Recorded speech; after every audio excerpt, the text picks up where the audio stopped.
What if I were to suggest that you play a key role in the awakening world? And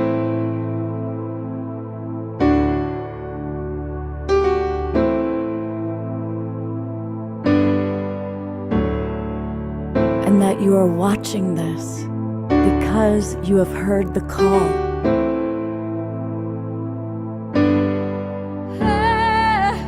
We can start right now by opening our hearts and minds.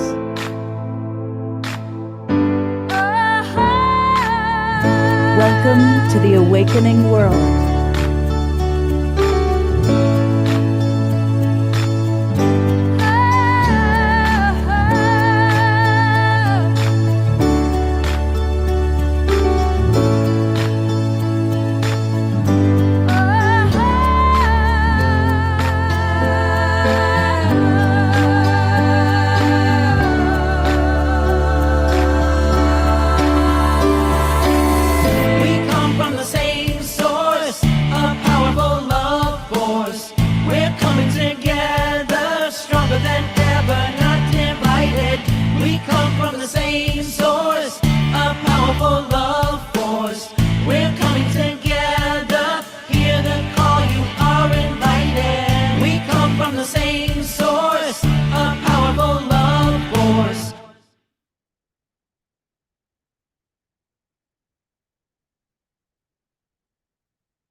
Good evening, everybody. Welcome to the Awakening World. I'm Love Coach Scott Katalis. And have you observed that there is truly a rise of the divine feminine? It's showing up in books. It's showing up in leaders. The president of Mexico is a very incredible woman who's doing a great job there. And it shows up in so many different ways. I mean, gosh knows, after thousands of years of male paradigm domination, and we men have not done a very good job, have we?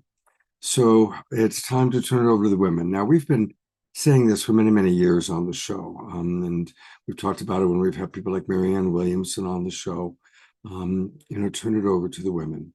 And I want to acknowledge that the majority of our viewers are female gendered. And for the men gendered, we definitely have a beautiful feminine side that we've developed and cultivated. For tonight's show, I wanted to have a deeper conversation about what does it really mean to embody the divine feminine. And so, of course, I had to have Eden Amadora as my co-host because she's such an exquisite embodiment. And we invited two of her colleagues that have been on the show before that we both have tremendous respect for, Marguerite Riglioso and Aline Doty, also known as Kalila. And so tonight's going to be a conversation about what does it mean, and really we're going to learn more about each of these ladies' journey. They've studied for decades, many different spiritual traditions, but how have they taken those tools, what they've learned, and applied it in a practical way in this 3D crazy world? And I know all three of you have one foot definitely in the next world, but what does it really mean? So it's going to be a beautiful conversation. We certainly want to include our audience, and representing the divine masculine, our beloved Omashar is with us. And as always, we're going to kick off with an Omashar song. So namaste and welcome everybody, and greetings to those of you watching on Facebook and YouTube. We love you and we feel you out there.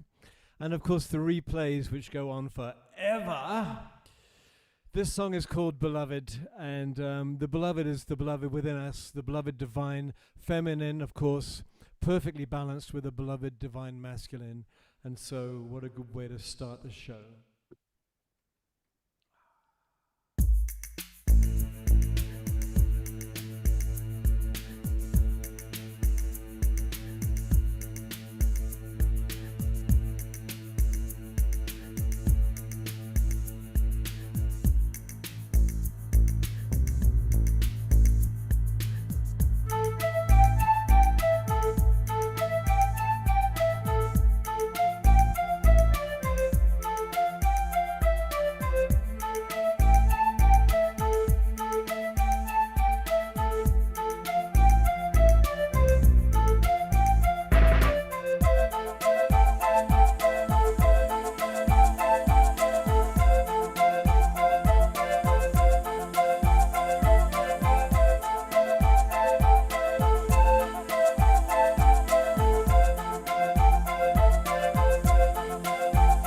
was remembering a time far away from here.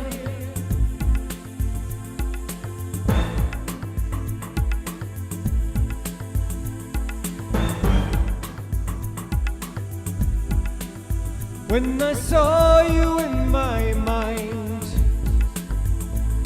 and no one that I talked to could hear you, I'd say we're more than we think, we're more than we feel, we're more than we know. Hear me.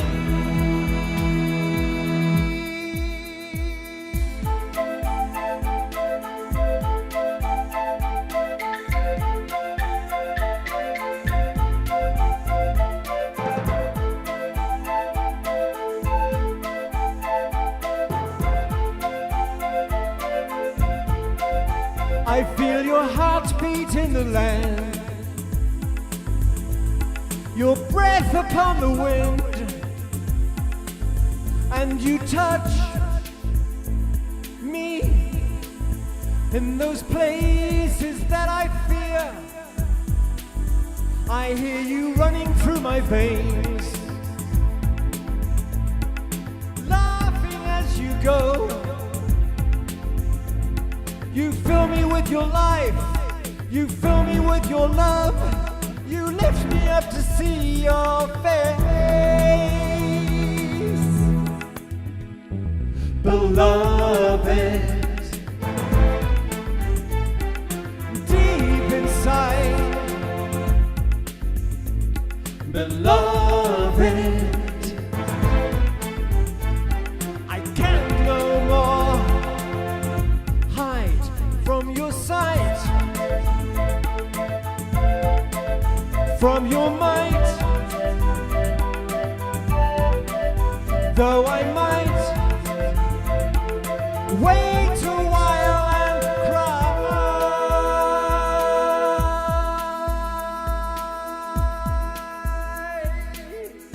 for all those yesterdays that passed away like the clouds that made me what I am today.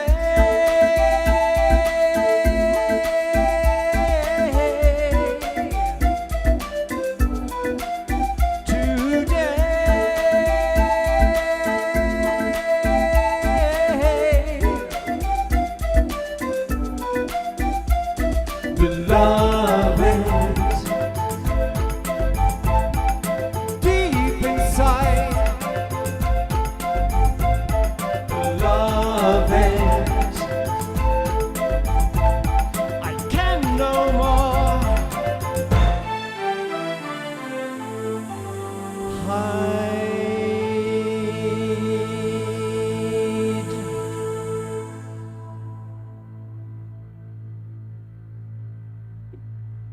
Gonna go to gallery review and let's all send some love and some twinkles to our beloved Omar Shar. What a perfect song. And you're adding more and more. I'm hearing more and more like backgrounds and extra tracking happening. Yeah, maybe not on this song. It's I think I'm getting you have to really transliterate all this amazing technology I have so it can be squeezed out of tiny computer speakers, and so I'm getting it better at mixing it so people can actually hear it when they're listening through computer speakers rather than a full-blown sound system. So, and probably as we open more, we hear more, right, Scott? Oh, absolutely. My gosh. But beautiful. Thank you, Omar Shar. Thank you so much. I'm going to read some of the comments that have come in about the Divine Feminine. I'm going to bring Eden up to get her thoughts as well. But thank you. There's already some beautiful, beautiful comments that have come in. We'll start with Connie and Andrew. And Connie writes, the Divine Feminine is coming forth into the hearts of all people. I'm looking forward to the masculine and feminine coming into balance as we all shift frequencies into a higher vibration, aligned with universal law and heart. It's not about which gender we have incarnated into. I'm balanced more to the masculine, and my husband Andrew is balanced more to the feminine, in that he is more intuitive than I am, more in touch with his body. That's a beautiful first one. Yeah, Dia so Therese, powerful. Dia Therese writes, divine feminine, the embodiment is that which Yeshua and Mary Magdalene took human form to demonstrate the freedom from humankind's present self-imposed limitations in understanding the heart's capacity for love. Janet Catalina writes, the divine feminine is the divinity within each of us, the beautiful, loving part of ourselves that holds the wisdom and the beauty. Susan Blomquist writes, for me to embody the divine feminine, I accept our feminine strengths and the way our bodies work as divine. The masculine dominant feminine paradigm as success is not healthy, nor does it encourage women to support each other in our ways. And Dr. Laura says, I love these three ladies. Yay to their embodiment of the divine feminine. And I'm going to read just a couple more and then turn over to you, Eden. Scotty Satori writes, I love the rise of the divine feminine. It's time more than ever. That was my ultimate wish for my daughter, to know that she has this power. Thank you. Thank you, Scotty. So beautiful. Yes, we all have this power. And, I love all the comments. And when I'm taking it in, what I recognize is that we've been living in a paradigm that has really inverted and distorted power to mean power over. And feminine power is empowerment, empowering and inclusive. It's the power of love. So as I read the comments, I'm like, we're all in this awakening world as embodiments of divine feminine power as love. We are all that, not just Mary Magdalene and Yeshua. We are that. And I feel like by claiming that divine birthright of our own, some people call it Christ consciousness, some people just call it unity consciousness, or the power of an open heart, living like Desiree's background with your heart aflame in love, for love, as love. This is neither masculine nor feminine. This is love and divine. What I want to illuminate is that I feel like the reason the divine feminine rising is so important is the rebalancing. We've been living in such a distorted paradigm. So we are only now really starting to see it become something that's rippling through the collective. Like Scott said, it's coming out in books, it's coming out in songs. We have pop artists, Doja Cat. I just got a little snippet on a reel before I got on this call where a mainstream rapper is talking about the divine feminine in her rap. And I'm like, oh yes, it is happening. And what is happening is the illumination that brings us into right balance and harmony between the feminine and the masculine, within and without, in our world. So I'm so thrilled to be here with Marguerite, with Elaine Kalila Dowdy, because these are leaders and teachers, mystery school founders that are bringing the divine feminine principles out in a very powerful way that is teaching women how to embody her love in action, in service. And one of the most beautiful principles I've learned through my own journey with the divine feminine archetypes and mystery school training is that the divine feminine loves us shadow and light. She is the great mother principle, the unconditional embrace, and she's here to love us back into the remembrance of our wholeness. And once we recognize wholeness, we're no longer at the effect of media, advertising, political insanity telling us we're less than whole, than divine. And when we're entrained after thousands of years to believe that something's wrong with us, because of the distorted patriarchal system, we're easy to control. We're easy to take orders from an authority figure outside of us. And bless all of our innocent hearts over the last 1,000 years of programming, that we would believe that the divine is somewhere up there, out there, disconnected and punishing us, judging us. Bless our hearts, and may we forgive ourselves that we forgot that our indigenous ancestors all knew and remember the divine is everywhere, and that includes within us. We are that. We are part, interconnected. So that is the mother saying, remember, remember, remember, to me.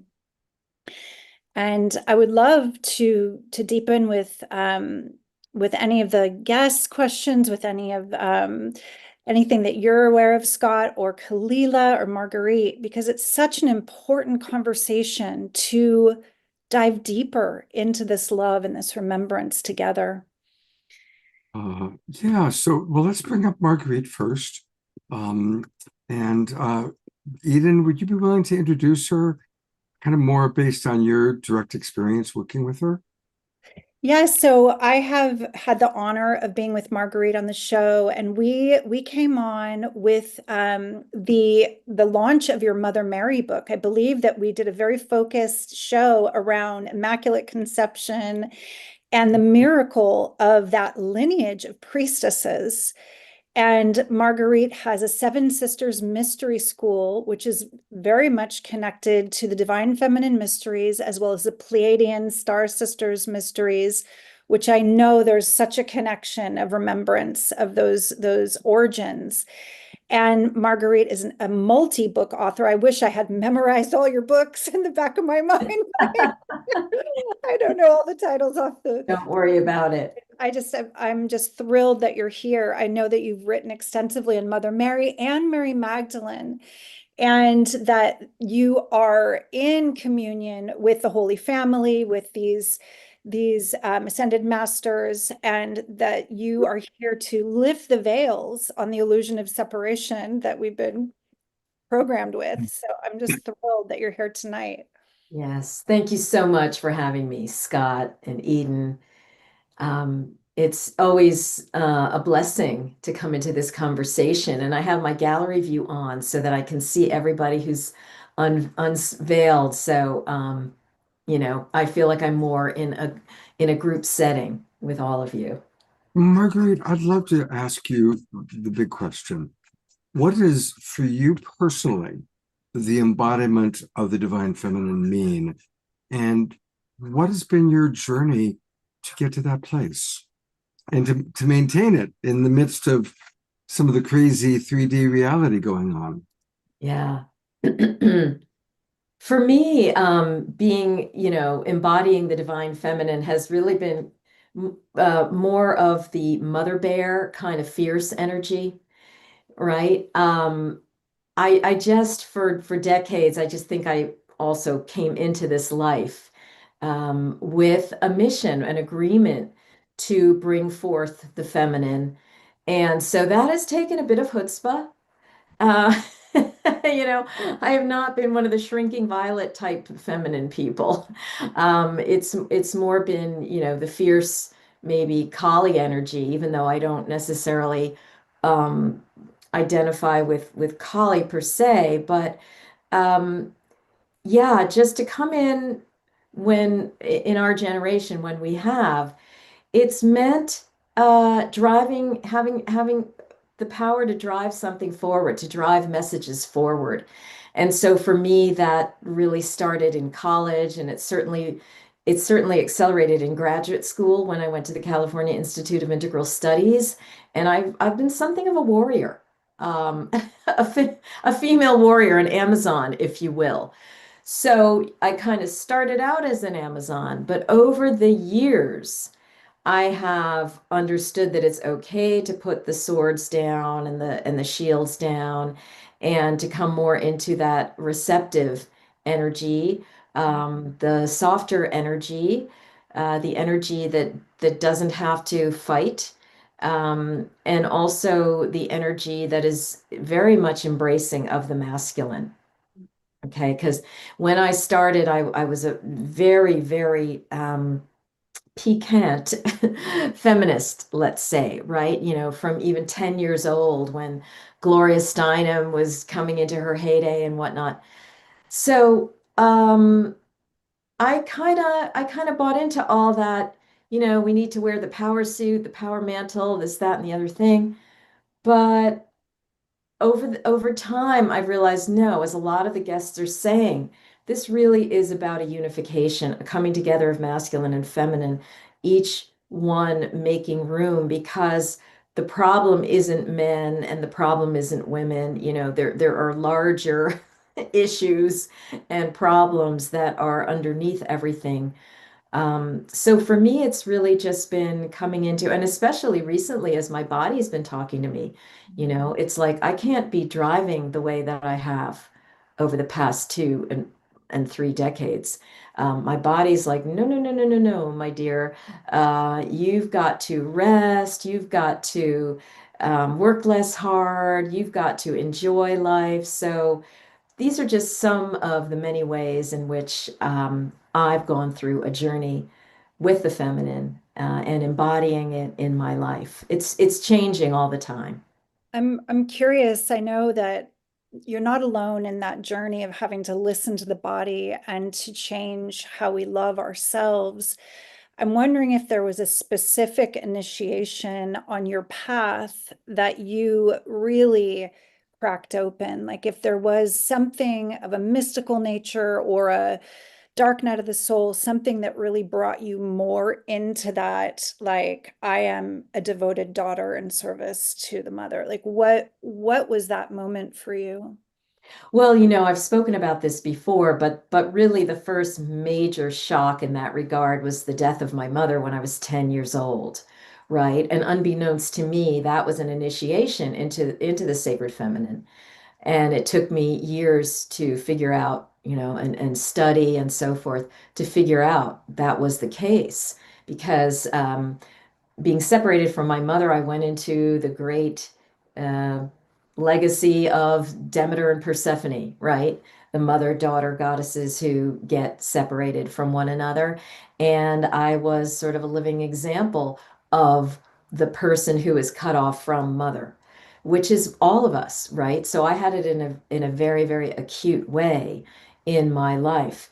And so it's been a kind of a climbing out ever since and an understanding what that initiation has been. And there have been numerous dark nights of the soul throughout time as I grappled with all of the trauma that came along with that, step family trauma, you know, being in a patriarchal society. Um, so there were, you know, numerous types of initiations, but I was lucky to be spending some time in the Boston area where there was a women's spirituality program at that time. And that's when I really started busting open into the understanding of the sacred feminine as a personal path, an emotional path, a spiritual path. And that was probably, you know, more than 30 years ago now. Um, and so I'm so grateful for those pioneer women who are bringing forth this understanding, the Starhawks of the world, Vicky Nobles of the world, you know, these great women who, you know, broke the veil for us. Yeah, for me, it's Ariel Spilsbury, who is Yeah, that way shower, definitely. yeah, yeah, I count her as one of them as well. Yes, for sure. I want to ask you, I know that later we're gonna show your site, and because of my own kind of mystical experiences with our star kindreds, what is the connection for you between the divine feminine and the Pleiadian codes or energies that you're tapped into? Because I know Yeah, your mystery school is the Seven Sisters, which I yeah, assume is the Pleiades. yeah, exactly. You know, I started, of course, I was born on 7/7. You know, I went to a Seven Sisters school. So all of these things are these little synchronicities that you look back at and you go, oh my God, you know, those were little codings that I gave myself for my own remembering. And then I became very intrigued by various Pleiadian channelers 20 and 25 years ago. Um, and so that just unlocked, awakened a remembrance in me. And I've come to understand, as I go into the higher and higher eagle view of everything, I realize that the Pleiades are the thread that's runs through so many cultures that in which I have past lives and about which I've written and studied, Greece, various Native Americans, and then come to find out that really the Marys are part of the Pleiadian lineage as well. That's been my most recent uncovering. Wow. Oh, yeah, yeah. So they're they're all part of the same mission, which is to uplift humanity and to re-infuse us with that sacred feminine current that really has never gone away, but has been a bit shrouded because of the action of various um, other star systems who've been active on this planet. Yeah, I would say very shrouded for thousands of years. Yeah. Think of the Dark Ages and just the horror and violence that we're only, I mean, we're still in this dark age of war. The fact that it's been normalized on this planet, it's Yeah. just insanity. Yeah. Yeah, the Pleiades, and especially the seven sisters of the Pleiades, who are the seven starseed mothers of our world, are very oriented toward the sacred feminine. And so they are trying to get our attention through ethical means to awaken us, allowing us to have free will, but speaking to us through our dreams, through our intuitions, through our insights, our gut feelings. That's kind of how I had this awakening to the Pleiadian mothers. Beautiful. Mhm. I'm looking forward to reading about the connection between Mother Mary and Magdalene and that lineage and the Pleiades. Is that something you're planning to deepen with in a book or? Potentially, potentially. How I'm mainly doing it right now is through Seven Sisters Mystery School and through the Inner Sanctum Temple, which, we'll talk about a little bit later. But that's my repository for my latest teachings. Um, yeah, and also the Mary and Magdalene priestess training. I know you and Elaine are involved in your own priestess training as well. In mine, we have a very large, strong Pleiadian component to help people understand, make all these connections to the stars. Nothing is separated. There's no paganism in Christianity. It's all one thing, and it's all Pleiadian. So that's what I'm all about these days. But undoubtedly, there will be more writing coming up for sure. Wonderful, Marguerite. I look forward to speaking more soon. Scott, do you have a deepening or a question for? Yeah, well, I'm fascinated. I've always related to the Pleiades. When I look at the sky, I always see the Pleiades first. When I've done mystical moments, it's like, oh yeah, I'm from the Pleiades. So we're gonna have to do a show just on the Pleiades. Like there's definitely something that I would love for us to do. Oh, I'd love to do that. Yeah. Yeah, Let's you speak for absolutely. me as well, definitely. I had a visitation when I was 17 in Martinique with a Pleiadian. So I would love to do a show on this. And Eden, you are a Pleiadian. I mean, Totally. Look at her. come on, come on. Yeah, Yeah. Scotty's like, I'm in. Let's do the Pleiadian. yeah. Well, Marguerite's going to stay for our conversation, but I do want to take a moment to go to her website. And it's Seven Sisters Mystery School.com. Seven Sisters, and seven, by the way, is written out, seven, Seven, Sisters Mystery School.com. And there's all sorts of wonderful things that you can learn all about what she's doing. But tonight, I'd like to learn more about the Inner Sanctum Temple. Tell us a little bit about that, and I'll click the link to see what we see when we go there. Yes, absolutely. So that is how I am delivering most of my teachings and experiences now, and it's through a monthly experience. So we have teaching calls and oracle calls where I'm serving as the oracle, or I've received oracle information and I'm sharing that as teachings. We have Mary and Magdalene sacred circles together, where then they help us go through some of the learnings in an experiential way. We have a spiritual council and communion live call where I and another sacred sister who's been trained provide one-on-one guidance. So this is the cutting edge of how I'm teaching these days. I also welcome in feedback and suggestions from people as to what you would like to see taught, what you would like to experience. And then you also receive almost the full library of all of the courses and many of the masterclass videos that I've done going back now 13 and 14 years. So it's really very much a robust experience. Wow. There's a question from Susan Bloomquist. Can you please explain mystery school? I know it's kind of for both of you, Right. you've been You doing it know, for so long, but for us newbies, I think it's one of those things where when you hear it, something tingles inside of you and you kind of know already what it is. But just to give a little language to it, it refers to the ancient processes that humanity has gone through, the ancient schools and cohorts and groups where people would experience the connection with the divine and a series of learnings by learning intellectually, but then having experiences where you would know the divine. And oftentimes they couldn't be explained, they couldn't be spoken about because it was just something you had to experience on the fifth, sixth, seventh, and higher dimensional levels. But this is a venerable tradition that has gone through certainly, the ancient Mediterranean world, the Egyptian world, and beyond. And so I more hold it in a kind of intuitive way, um, just a place where I can help people be stimulated to have their own knowing, to have their own, oracle connection cracked open, to have validated what they already know, and to bring in some new pieces for themselves.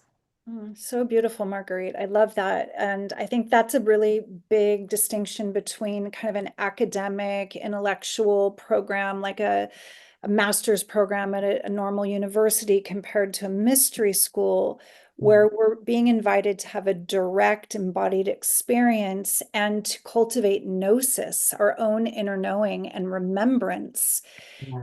And I think it's fascinating that the word priestess is so, up until pretty recently, like, what does that mean? And though priest is so normalized, right? And here we are, modern day priestesses. That being said, that was the majority of the intermediaries or the emissaries of the temples that would bring people through those initiations were priestesses and Right. priests in ancient Egypt. And mystery schools were very, very long journeys of initiation for people back in the day, years, Yeah. years. And they had a lot to do with sacred medicine ingestion, which the women were the preparers of. And that's where we have also the tradition of the Miraphors, the Marys, who were creating these compounds that were inhaled, that were ingested, that were topically applied, often that would have a mind expanding component so that you could have that mystery school experience, that inner gnosis, as you were saying. Powerful. I know that's just kind of being unveiled. And I remember hearing that the original translator of the Dead Sea Scrolls brought that awareness of the sacrament that they were imbibing to the church not that long ago, and it was completely suppressed and denied and hidden from the population. Yeah, yeah, because what is the communion but taking in something that then is going to have the whole group go into an experience like an ayahuasca or a mushroom or something of that nature. And William Henry says that Jesus's blood literally would go into that cocktail. Wow. Yeah, Wow. because it would have codes for the Mm, people. It that was a makes very sense. high level being who could go between the dimensions and so that's a fascinating yeah. idea. I think it's important to say that modern day mystery schools do not require you to ingest psychotropic substances, and Right. that many ways to expand our consciousness and open the portals in grace without needing to Yeah, imbibe because any. ultimately that's how we want to be walking around 24/7. So whether it's through meditation, deep breathing, dream work, other kinds of trance induction, spinning, dancing, right, fasting, there are many methods by Mhm. which people have been able to cross the veil. Absolutely. In the 13 Moon Mystery School, we sit in open-eyed meditation. It's called empty presence, and we part the veils by holding a really coherent field for a significant amount of time. And people that have come, new initiates, have told me, I felt like I was on ayahuasca Yeah. again. It's like it reactivated the pineal gland, and I started to see beyond the veil. So it's a coherent field, a very alchemical container, a strong intention, and you can Yeah. journey. Yeah, the plants are just stepping stones, or can be, and teachers to, again, what we want is our Lemurian consciousness back. Right? Pleiadian, Lemurian, and Yeah, I, I, early Atlantean before the that's fall. right. Early Atlantean. I want to bring Kalila up because she's been patiently waiting. And Marguerite, we're going to bring you back in a little bit for our So much. Q&A. Well, It's always so much wisdom, and I have such respect for you. Thank you. Thank Thank you. you, And I'm Marguerite. excited about our Pleiadian show, so we'll schedule that. Yay. I want to Um, just read a couple comments as Kalila's coming in. Susan says these descriptions validate the human experience. A lot of us have had mystical experiences and seen beyond the veil, and we're not crazy. There's a funny way the Western world might say, your mysticism is psychosis. It's not. Other cultures know very well. And yeah, Dr. Laura is just saying churches would definitely recoil about hosting plant medicine ceremonies in their prim proper institutions. We've been lied to for a long time about the power of our own kundalini, our own awakening currents, right? The dragon and the serpent have been vilified for millennia. So I know Kalila speaks very, very much on this lifting of the veil and how it is time. And Carol says, I feel like that when I chant, just honoring that we've had so many experiences in this collective. So many of us have come to inner knowing. Welcome, Kalila, my love. I want to introduce you.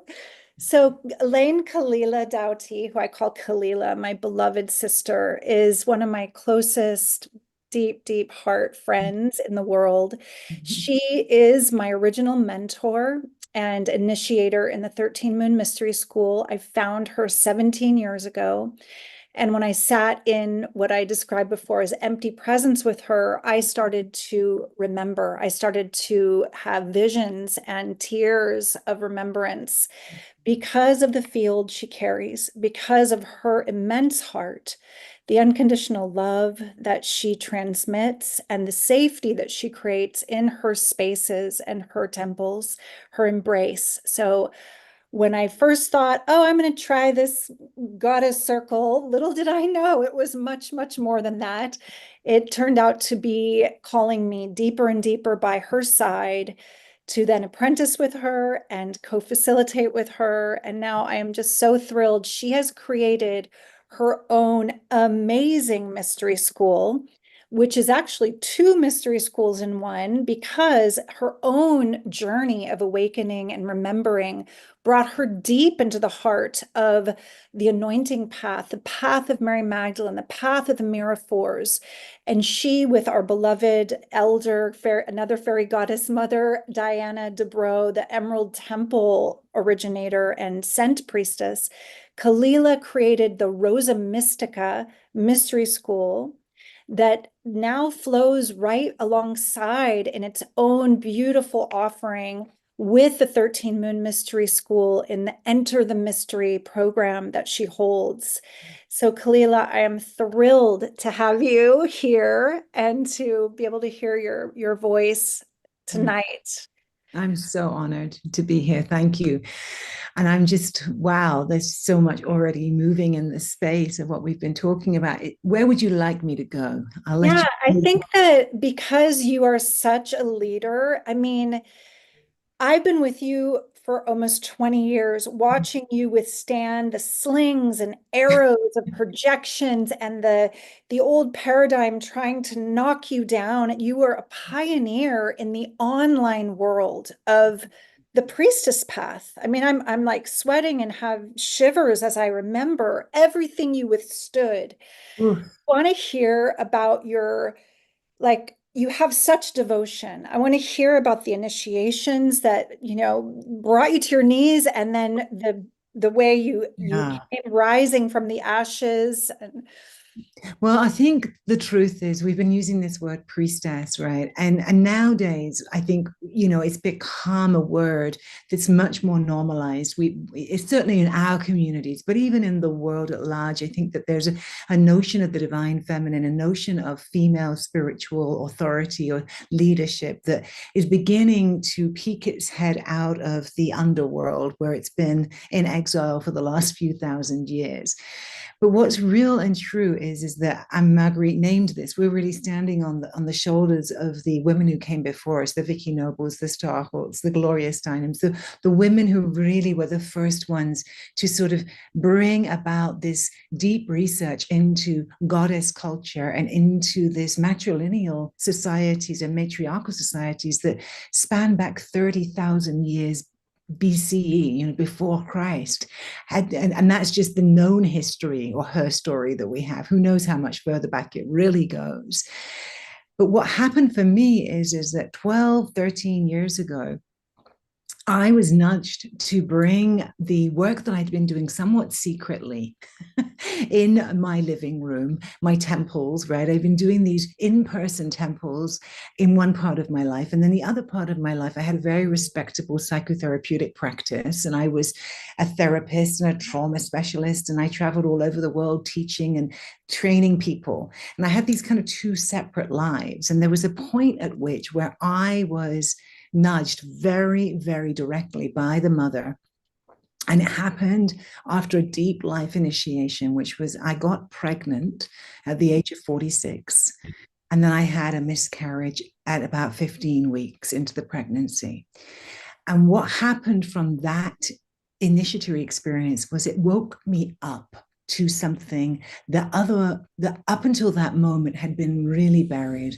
And what it woke me up to was that if I wasn't going to be a birth mother to a child this lifetime, then what was I going to be birthing?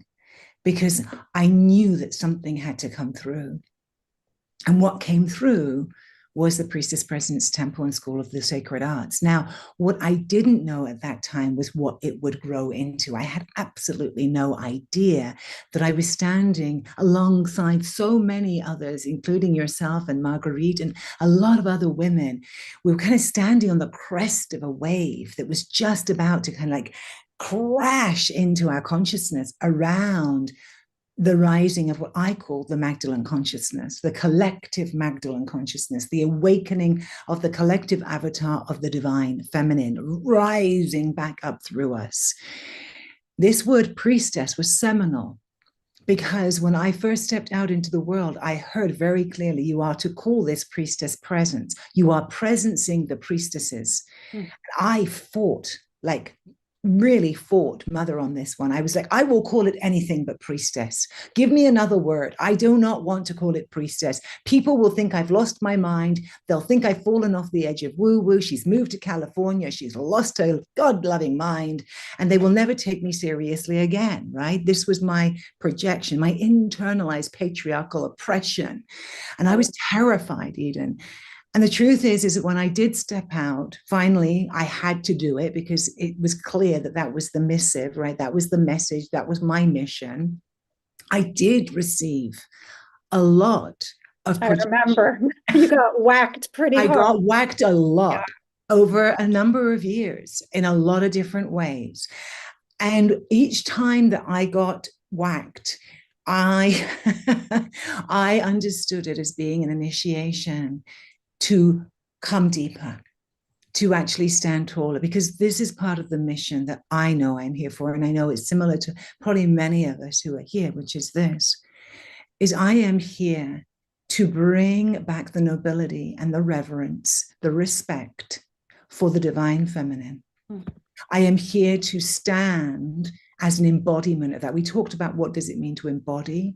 For me, what it means is to embody that is to stand in the public eye, which I have not wanted to do, but I really have been called to do, receive the initiation, and actually lean into who do I choose to be in the face of this challenge? Who do I choose to be right now? Because if I'm really choosing to walk alongside my beloved teachers, Magdalene, as being my primary energetic teacher, then am I really going to be called to the way of love? And what does that look like in practice? And what it looks like in practice is being initiated and being seen publicly to be initiated and, you know, roasted and pulled down and projected on and accused of all kinds of different things. And it means choosing to keep showing back up and bowing to the initiation and being present to the shadow and the work of whatever it is that needs to be transmuted so that I can come back to a place of love. Oh, bless you. I just want to bow to the immense courage that it's taken and that it continues to take to rise into that much visibility and leadership in love. Right. And it's amazing. You're getting lots of blessings and hands of blood at your back. Yes. Thank you, Elaine, for staying the course of truth. This is a description of the divine feminine. Even woo-woo is true. It's like, yes, it takes a lot of courage to be authentic at this time. It takes a lot of bravery to remain committed to love. And Christy Michael says, love you all for your dedication. To be seen and like, to risk being cast into shadows like Magdalene was. I know that it wasn't till like 300 years after her life that she was denigrated into this lowly position of a prostitute by Pope Gregory the Great, that combined three different biblical Marys and created this lesser character that had no power, that had no wisdom, that had no leadership. When now we're revealing the truth about how she stood side by side in the Coptic word that was found in the Gospels of Magdalene, as you know, as the quinona or partner, companion of Yeshua. So what else would you say about, as Mary Magdalene is your primary, it's like the ascended master being that's your guiding light. What have you learned from her? I hear never give up and walk through the initiations.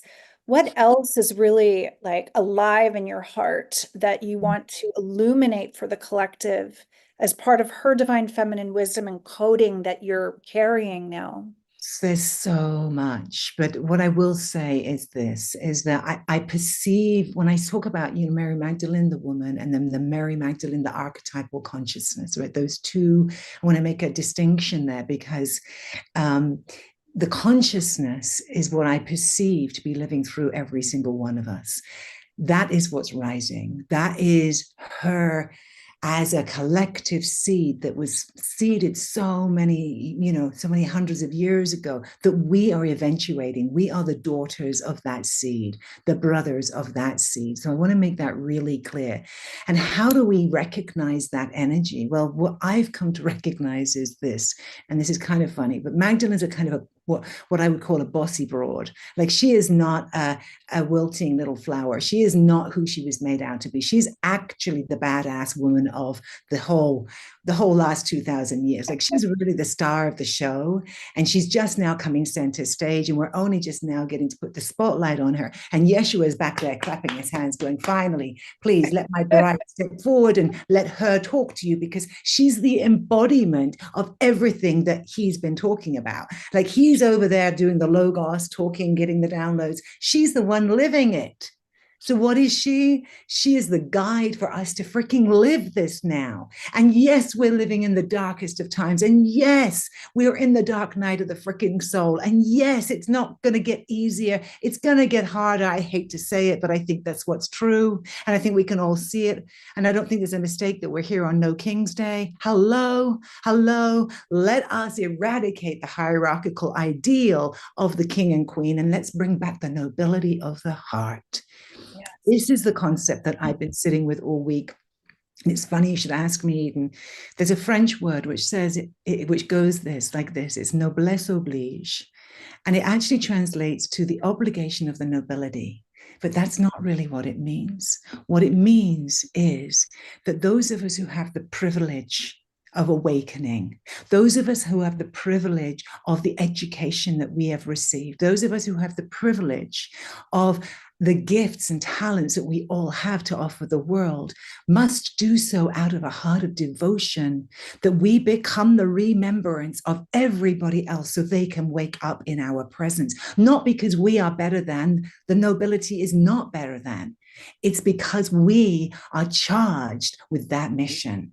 That is the Magdalene consciousness. She is saying, I am a watchtower woman. I am igniting the light in you, and you now must transfer that light out into the world. You must become the blazing light of remembrance, that the darkness becomes enlightened from within each and every one of us. And that, for me, is who she is. And the embodiment of that takes a tremendous amount of courage, heart, but it also takes some humor, and it also takes some humility, and it also takes being willing to make mistakes and be freaking imperfect. That was her path. She doesn't want us to be perfect. She wants us to be imperfectly beautiful and love ourselves anyway.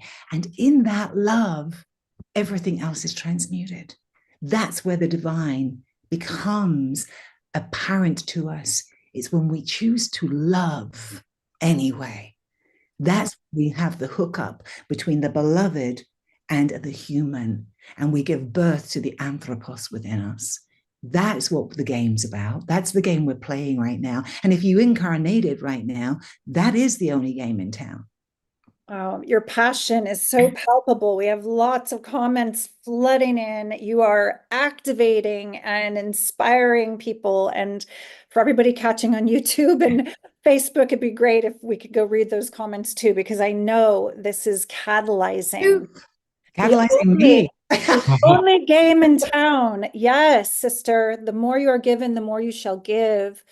Mark says, Mark Danivsovsky, sorry if I mispronounced your name. I think we're blessed to be experiencing one of the archetypal divine feminine incarnations in the form of Greta Thunberg. Every time she speaks, I feel she's holding divine perfection into undeniable direct consciousness. Shoshana says, love your energy, Elaine. Thank you for all being here, sharing about the sacred feminine. Connie, yes, the nobility of the heart. All of creation is awaiting the opening of the human heart. Remember, it's a holographic universe. Everything we do, say, think, and feel affects all that is. So beautifully expressed, Elaine. Yes, George Noble says, I just learned earlier today that our Earth is in the process of becoming a star. Wow, that means we're going to have to evolve out of carbon into something else, something like light beings. Yes. Totally. So many comments. Christy Michaels, I hear you, Elaine. And some of your sisters march the No Kings dressed as handmaidens with their mouths covered and protest of the suppression. Susan, the nobility of the heart within the privilege of awakening in devotion, igniting the light into the world. The lamp lifters, the way showers, the watchtowers are here. Susan Bloomquist says, we have the ability, and so shall we be the light for all our sisters and our brothers and all the children to come. Christy Michael says she models such embodied Sophia wisdom.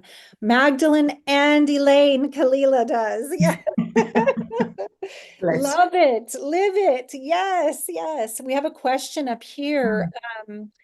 Dr. Laura asks, was Mary Magdalene honored by the Cathars? We know she was a Miraphor and an Essene, and that the lineage fled to France, that she hid in France. And I would love you to speak a little bit about the Cathars. We know that the Holy Roman Empire just completely wiped them out to probably hide the truth of this way of love lineage.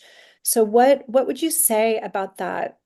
From my perspective and what I've studied, and I'd love Marguerite for you to come in on this because I know that you've done a lot of work on this too. And I know in my blood, breath, and bones that that is exactly what the Cathars were taking with the teachings of Mary Magdalene that she brought with her when she fled, and she came in the rudderless boat right across the sea and landed at Marita Saint-Lemaire and brought those teachings into France. Now, far from hiding in a cave and becoming the hairy woman, I do not believe that she did that at all. I believe that she was out evangelizing and out passing this message into the world. And I think the Cathars were, yes, absolutely the direct lineage bearers of her teachings. And that's why they were so hunted.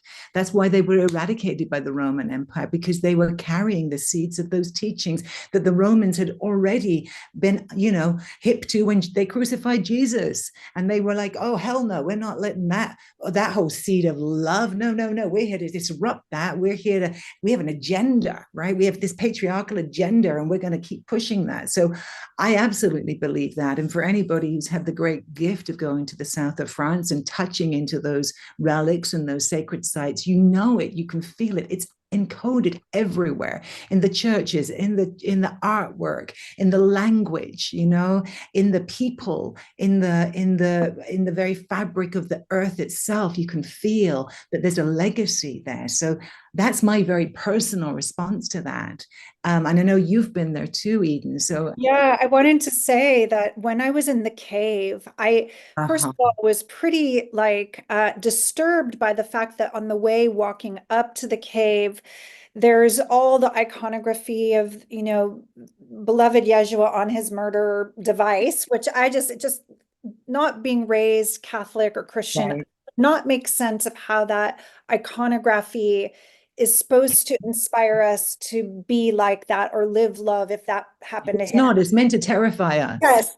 And then there's this little area with all these headless female saints. They've been decapitated right there. And you just feel the heaviness and the oppression of the patriarchy. And you go into this dripping dark cave, and it's kind of spooky and it's kind of cool and beautiful, but it was inside a back room, an abandoned room in this wreck of an old Dominican church, that I saw one image painted that was the Vesica Pisces. It was Yeah. the mandibular shape of the Vesica Pisces, and it had some kind of chalice or vase in it and a star, a seven pointed star above it. And for me, that was the hidden relic of a code that was true in, Uh-huh. in that whole area there. And when I walked down the mountain, I found the sacred spring, and I felt her spirit more alive in the forest and in that sacred spring than anywhere near that Dominican church up there, personally. Yeah. Yeah. Wow. I see Marguerite's on the screen with us. Is there something you Oh, want dear to hearts. sweetheart? Yeah, Well, you I did. mean, with that seven-pointed star, there we have the Pleiades again. unconscious or hidden. What's that? The Pleiades yet Yes, again. a connection to the Pleiades. And yeah, I mean, what I received from Mother Mary, I went to this replica of St. Peter's that's in Montreal, and I just felt so cold in there. And I said, Mother Mary, what's up? And she's like, I don't dwell in cathedrals. She said, I dwell in the land. Yeah. I dwell in the well that the cathedral was put over, Huh? etc., that might have brackish water now, But, like what I've received on esoteric levels is that these women, when they walked the earth and when they went to these places, because they were such adepts at raising their light body frequency, everywhere they would step, they would encode the Yeah. light body into the earth. And so I think that, Eden and Elaine, is what we all pick up on when we go to these magical places where Magdalene has tread and others. Yeah. It's Totally. there for us. Totally. was. You know, the Yeah. other sacred site place that I have to say, you know, is absolutely encoded and still has such a living legacy of this is modern day Glastonbury, which is Avalon, right? But if you go there, there's literally an unbroken lineage of priest and priestess energy that's been holding that land forever. And you feel it. You feel how alive the land is with the codes, with the knowledge and the gnosis of all that's been coded there by all the beings who have been awakened to that holy space. So absolutely. I just love that in Glastonbury, Avalon, there's such a connection to the Avalonian lineages. They have a Magdalene chapel, and they honor is it Saint Michael, that is the descendant and the heir of Yeshua and Magdalene. It's like a portal that remembers the truth and Totally. speaks openly about it and Yeah. hasn't been Yeah. suppressed and distorted. And it's also very much connected to the Fae and the She. Mhm. And I talk a lot about this in my book, The Secret Life of Mother Mary, and in my training, that Mary is, well, Mother Mary has become one with Gaia, Sophia, actually. Her ascension was about her going into the earth instead of disappearing from the earth. And the reason why in the medieval times, almost every known flower had a Mary name Mhm. is because of that unconscious or hidden esoteric understanding that Mother Mary is the little lady that Bernadette Soubirous saw, in France, at Lourdes. And, it's so these Marys are connected in with the Fae, with the She, with the early royalty, with King Arthur, with Guinevere. Like, it's all one thing. Once we start connecting, that goes all the way back to the Pleiades, and other star systems. So it's like we're starting to put the lines together to help us understand why we've been so fascinated by all these many things that seem like disparate issues, but really have one connective thread. And so as we understand that connectivity, then we awaken within ourselves to the knowledge, the gnosis, and then the love vibration, which is what it's all about, as you're saying, Elaine. I'm absolutely delighted with this conversation. And a lot of people on Facebook and YouTube are commenting as well. In a moment, I'd like to have Eden share one of her songs, a musical number, but we've kind of morphed into the Q&A, so I do have a question for all of you. And it kind of, my memory was triggered when some of what you were just sharing. Many, many years ago, I was working on a television show called Strange Universe, and we hosted a big conference down in the Yucatan called the Prophets Conference. And it was a big deal. People from all over the world, the top leading prophets came in. And of all the people, and I was there, I was the head producer interviewing everyone. And the person I was most impressed with was one of the lesser known people, a woman named Annie Kirkwood. I don't know if you've come across her. She wrote a book 20 years ago called Mother's Message for the World. And her story is she's a Jewish gal. Mother Mary shows up in her apartment in New York, totally physical, and says, I want you to write a book. And Annie says, why me? I'm not Catholic. And Mary says, don't worry, dear, neither am I. And so began the relationship. Exactly. And Mary showed her a future in which there would be many different Earths evolving, many different Earths going off. And Annie saw herself on one Earth, and she saw her sister on a different Earth. And so I'm curious if that, now that we, living in the awareness of multidimensional reality, quantum physics, Marvel Cinematic Universe, making every movie about it, has there, in your teachings, in your studies, has there been anything along those lines that you've come across where either of the Marys or any of the lineages you've been in talk about the multidimensional nature of reality and different Earths splitting off?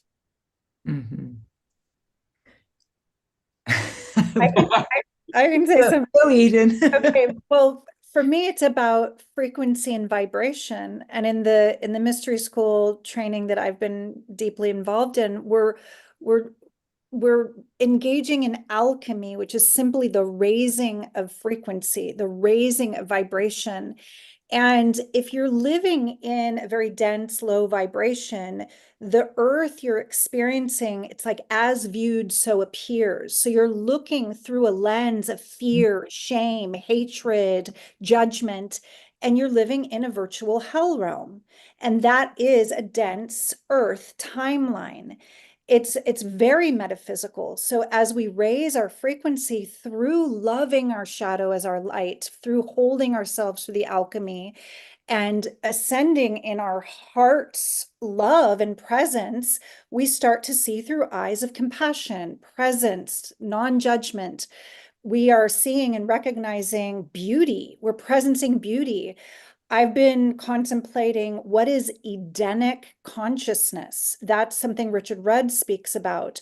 For me, it's synonymous with Buddhic wisdom and unity consciousness, Christ consciousness. It's a frequency bandwidth where you literally see heaven on earth. You see beauty.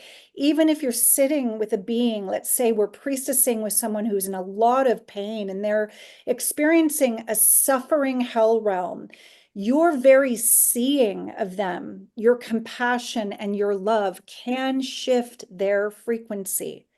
They can ascend into a higher frequency through your presence, through your love. So this is how I hold the multidimensionality. It's like, what bandwidth are you vibrating at? Where are you resonating?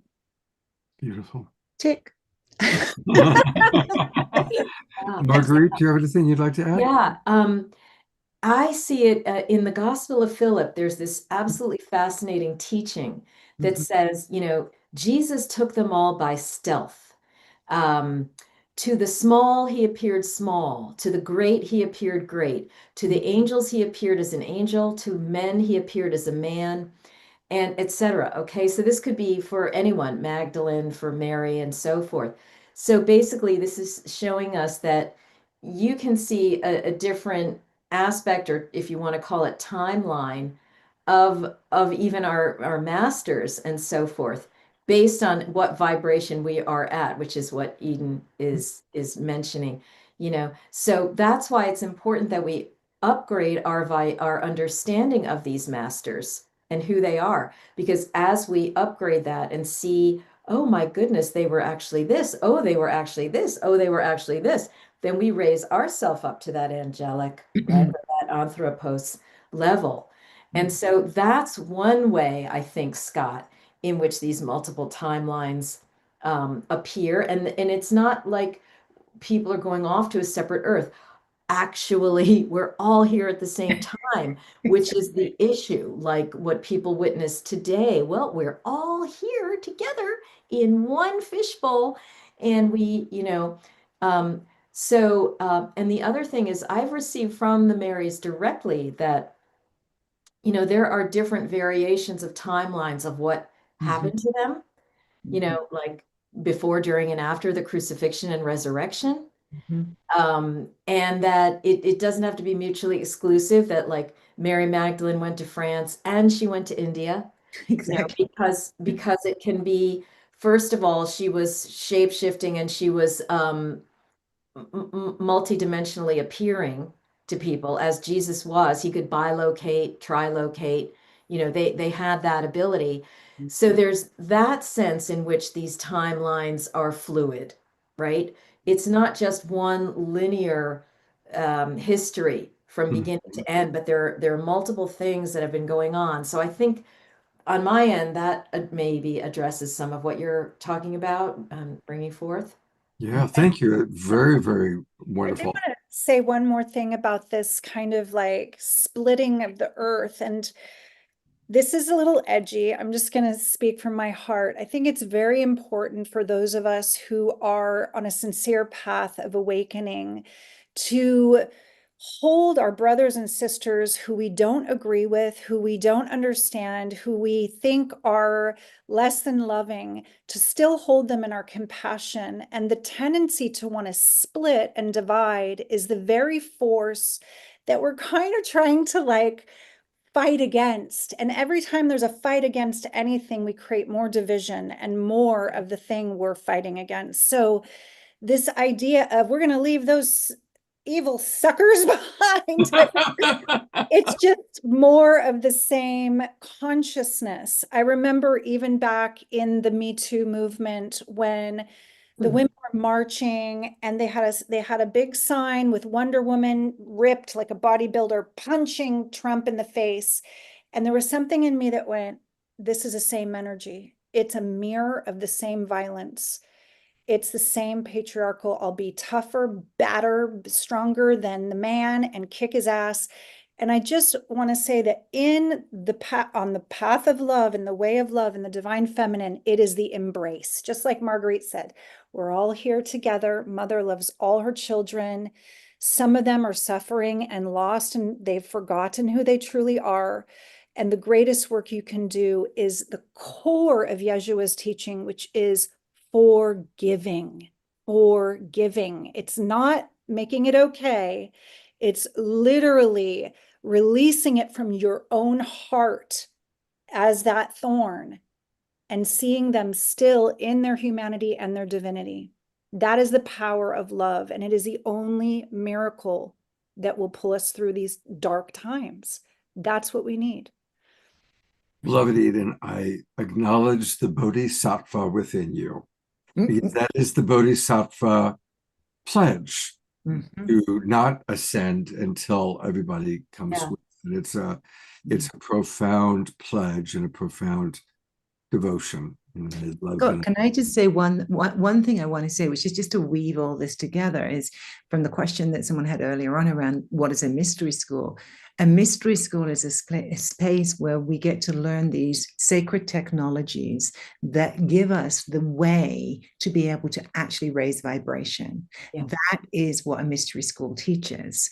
And that's very practical. On some levels, it's very practical. It's about a set of practices that, when practiced with devotion on a daily level in your life, shift the frequency within which you are living, and then shift the world that you're living in, because we are not separate. There is only one of us here. And so that, when we talk about these different lineages of mystery schools, we're all pointing toward the same thing, which is we as human beings have the capacity, this awesome capacity to shift frequency. We are vibrational frequency and living in a vibrational universe. And so everything is vibrational by nature.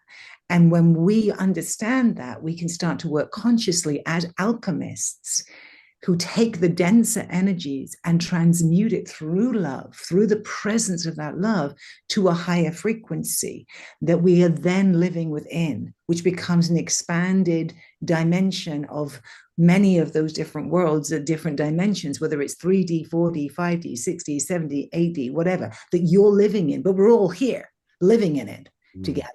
We're just living in different versions of this one world. And that's what, when we say birthing the new world, that's what we mean, is if enough of us are able to move up the frequency scale to actually birth a new version of Earth, then the other version of Earth will cease to become the dominant one that's in charge. And that is why most of us are here, midwifing that. If you're here, that's why I'm assuming that you're here. Thank you, everyone, for being here. Yes, thank you. There are at least half dozen people who've said thank you, Eden. Really appreciating. And then Dr. Laura adds, yes, Eden, you're so correct. We can see the world as divine already and see all humans as the Christ consciousness that is the birthright. Exactly. The Christed ones within us. And with that, I think it's a good time for Eden, because it's time for a little music to move and groove. Yay, we've been talking. And Eden's going to share one of her new songs. Woohoo! Yes, this one is definitely for the divine feminine rising to take her place alongside the divine masculine. Here she rises. Remember to step beyond. Eden, original sound. Oh, there's no sound? Okay, No, hold on. original sound. Original sound. Okay, hold on. I got to go all the way back. Sorry. Yeah. It's all good. Start it again, love. She asks us to remember to step beyond the veil. She asks us to surrender, drink deeply from her well. She rises from the darkness to break an ancient spell. She hands us our hearts back, new stories to tell. She rises, she rises, she rises, she rises. She rises in you. She rises in me. She rises like the sun, and she rises like the sea. Phoenix from the ashes. She rises from the flames, breaks us from our bondage, and frees us from our shame. She rises, she rises, she rises, she rises, she rises, she rises, she rises, she rises. Untethered and free, untethered and free, untethered and free. We rise as her wings, untethered and free, untethered and free, untethered and free. We rise as her wings. We rise as her wings. She rises. She rises. She rises. She rises. She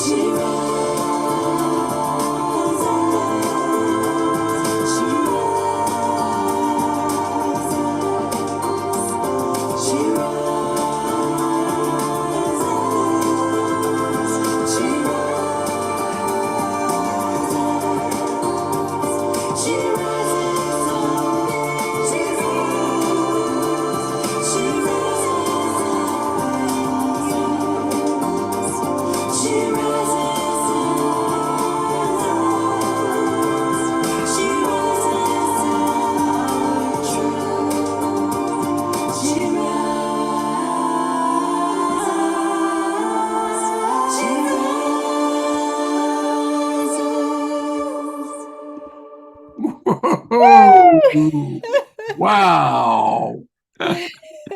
Oh, wow. Let's all go to a gallery view and give her a big twinkle. Such a great song. While you catch your breath, Eden, I'll put the spotlight on you, but I'm going to read some of the comments that have come in.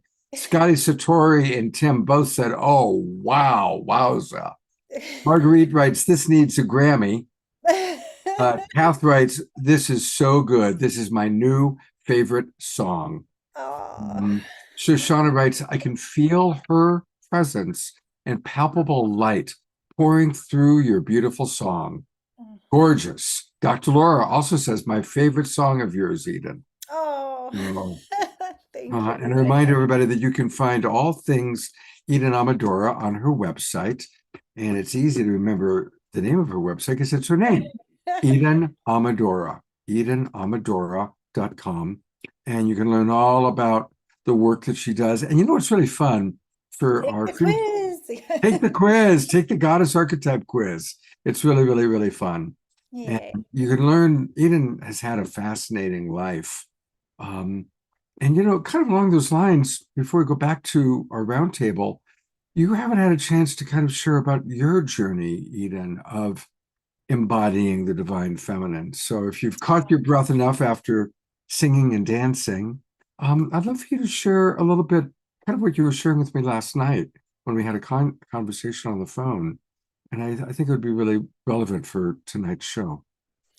Yeah, I think that my journey, I started off very open, very like a little bright light in the garden when I was small. And I had this feeling I came from the sun. I was named Sunshine in the garden, and I felt very connected to the divine. It wasn't masculine or feminine. It was just like the light. I was just part of that energy. And I remembered until my life became very swept up in the glamour world. I know that many of you have heard my story. I got scouted to model really young. I was standing in rooms full of strangers in lingerie at 15. I wasn't very protected by the predators of the dark side of the glamour world. It was a real initiation in trusting my voice, and through my voice I avoided some pretty scary stuff as a young teen, alone in New York City modeling at 15, being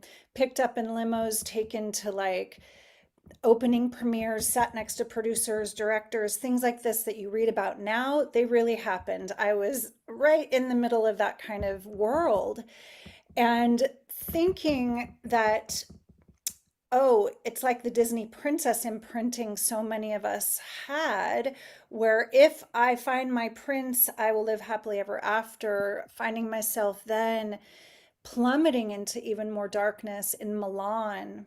I won't do a whole autobiography. I'll just say that by my Saturn return, I had lost that connection to the divine from all of the pain and the PTSD that I had experienced. I ended up getting a record deal based on the intensity of the breakup of my marriage with a playboy that became a drug addict. And it was when I was recording my first album that I found myself in what in another culture might have been perceived as a spiritual awakening or a Kundalini awakening, and what our culture sees as you're simply blooming mad and you need to be locked in a mental hospital. So that happened to me at 28 years old.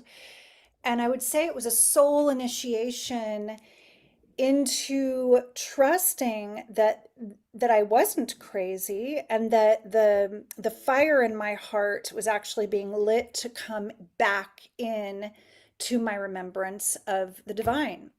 So through that 4-day ordeal, I actually had a lot of gifts that were given to me through the veil. Gifts of remembrance, gifts of awakening, gifts of what some people might call cities, or being able to feel energy, being able to see beyond the veil, being able to hear beyond the veil. So, this was the beginning of my mystical awakening that took me first through yoga and then shamanic studies. And it wasn't until I met Elaine Kalila that I found my heart at home in the divine feminine mysteries that gave me the training and the tools to actually trust my gifts, to trust my voice at the next level of being a sound adept, being able to use my voice to assist others, to sing soul songs, to channel direct transmission through the mystery school training, I learned how to step into loving service to others. And my life went from one that was based on, wow, you're beautiful. The system really wants to objectify you and use you and make a lot of money off of you, to no, I'm here for something much, much different in this lifetime. So I am here in devoted service to the collective awakening, the awakening of the heart of humanity, and I am overjoyed to be joining together again with my beloved sister Elaine. And Scott, can you bring Elaine back on and pull up her site? Because we talked to her and we never actually showed her amazing offering that I am part of.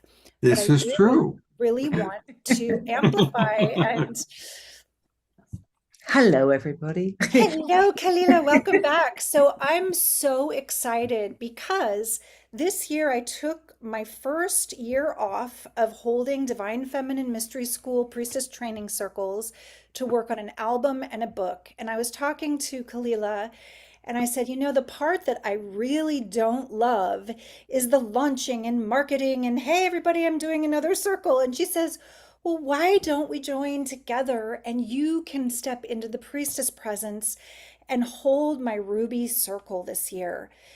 She said, I trust you. You are the only person I would trust with this advanced circle. How do you feel about joining forces and forces of love and coming together? So thank you for inviting me. I'm so excited to be a part of the Priestess Presence Mystery School of Enter the Mystery. And I do want to say one thing more about my experience of my first group call with you in the Greater Mystery School. So Kalila has cultivated this incredible community of sisterhood where the women, they don't come through just once. They come through and they grow and they become apprentices. And then they teach their own specialty courses. And I felt like I was in a Hogwarts for priestesses with Kalila. So yeah, it's just so beautiful what you've built and the depth and the amazing Mm. gorgeous offerings. Mm.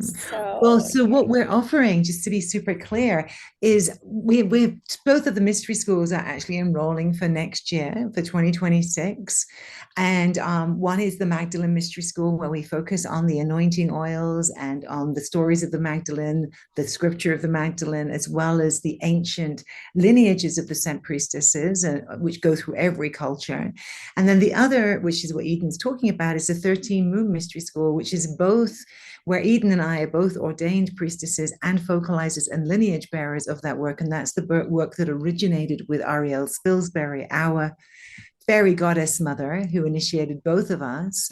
And we run a year-long priestess initiate training where there are 3 ways in. You can come in through the ruby circle with Eden, through the sapphire circle with another sister, Elsa Alegria, or you can come through ritual, which is also being focalized by Elsa Alegria.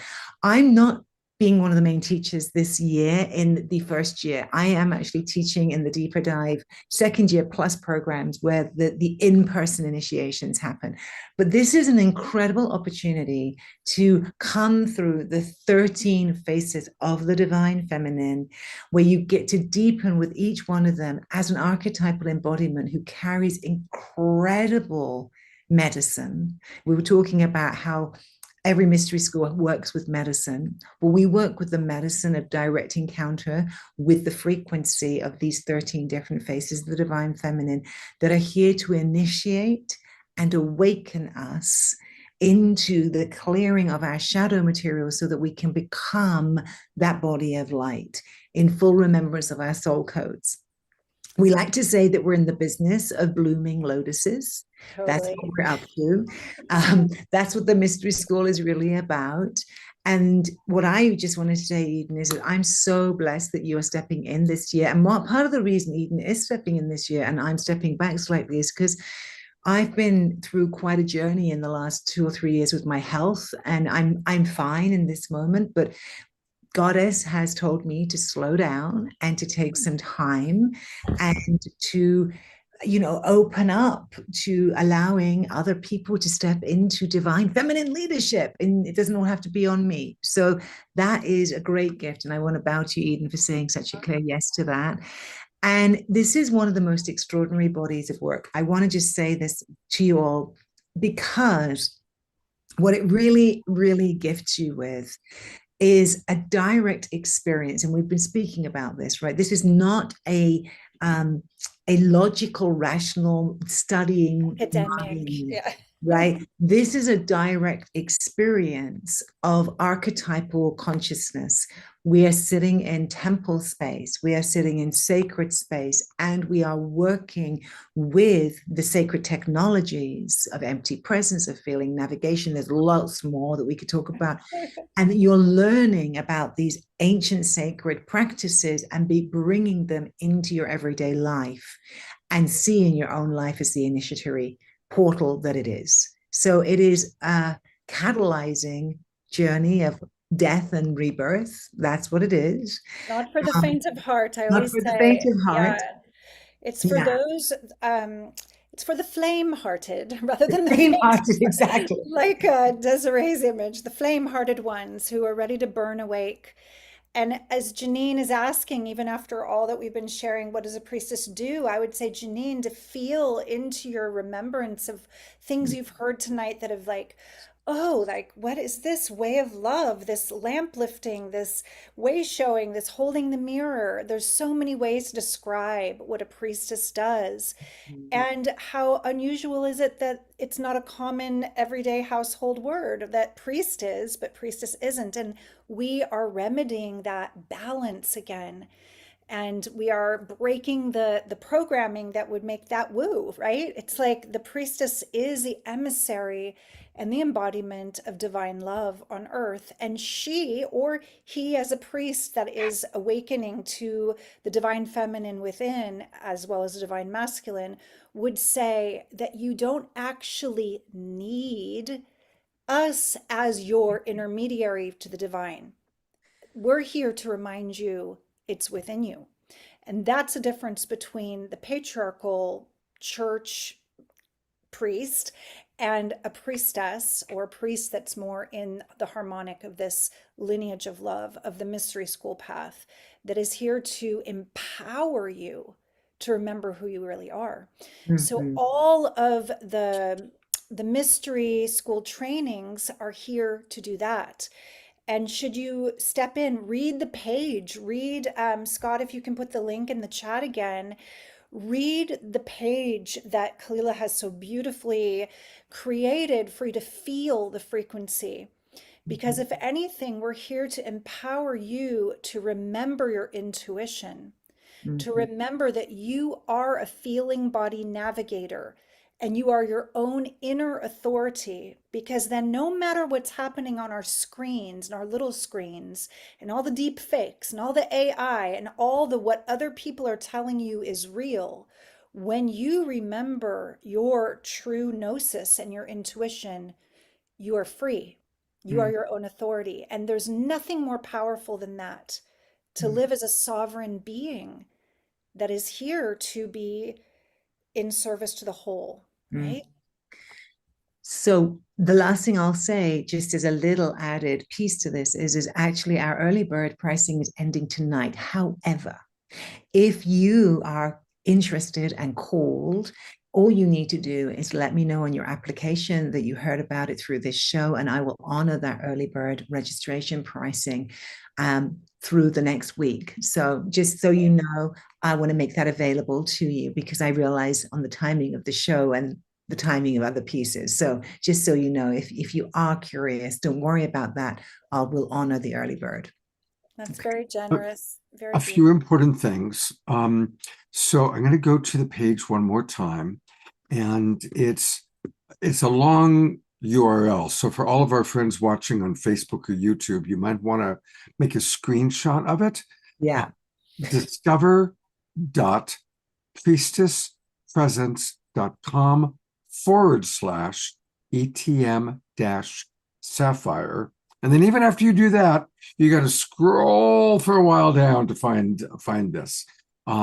So Again, for those of you who are watching on Facebook or YouTube and don't have access to our Zoom room, take a screenshot. Definitely, this is how you can come on in. And how do people reach you then to say, hey, I saw this on the Awakening World? So you can email me directly at support@priestesspresence.com and just say Awakening World in the subject line, and I will tend to you that way. Okay. There are a few important questions. Dr. Laura is asking, do you have to be stunningly gorgeous with beautiful, lush, long hair in order to be a priestess with you? I think we have to bring Marguerite on for this because she's Yeah. included in this. Definitely. Yeah, No. definitely So not. cute. Although Scott, you also have beautiful long Yeah. And hair. Scott's a veritable priest and wizard in his own Totally. right. Yeah. Oh my God. So But I actually have seen people change physically though. I know it's a nice joke. And there's women that come into the mystery school training really burnt out. There's women who've been trying to do it like a man in the system, and they're suffering adrenal fatigue. They've lost their feeling of being in their body, sensual. They don't have connection to their intuition, and they're not feeling radiant. They're not feeling attractive, and they come in and they shed layers of true. belief systems, layers of programming, fear, and conditioning. And they change. Their faces change. Their posture changes. I cannot guarantee you're going to get long, thick hair, but you will see a different sparkle in your eyes and a radiance when your heart cracks open to love. You will change. Definitely. Yeah, Greta Bro, who is a beautiful priestess teacher and therapist from the Boston area. She's the first person I heard about, the word goddess from years ago. She said, when people find the sacred feminine, they become really sexy. And I was like, wow, so I just went out and bought a pair of black jeans, tight black jeans. And that was my way of it really is true what you're saying. I mean, there can be all sorts of transformations. Totally. It's the inner radiance. Mhm. It's the inner radiance that you connect with when you connect with the priestess energy. We joke And about it Shakti. being the youth serum. It's the youth serum. See, not to sell it onto the beauty, but but there is a truth. There is a truth to it in the sense of like when we have a retreat and people come out the other side. I always say I should take a before and after photo. I never do because I always forget, but I but I should because it's incredible to see that radiance and that shift. So I'd like to read a couple comments, and then there's a question for all three of you that kind of comes from this. First off, Connie writes, these three women are coming from a very high frequency, and then appreciation for having you on the show tonight. And then there's a beautiful, vulnerable comment from Ayara. This evening is truly restoring my soul, my faith in humanity and our world. I've been feeling overwhelmed all year by the looming presence of the primitive male expression that tends to dominate, currently playing out politically both in the United States and worldwide. Even though I have lived most of my adult life in touch with the divine feminine as the mother of a large family, it's been harder to stay connected to that. And that leads to the question for all three of you.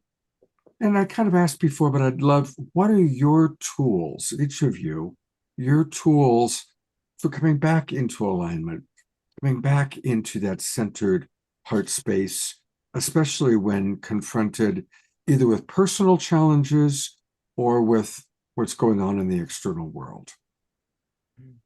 Yeah.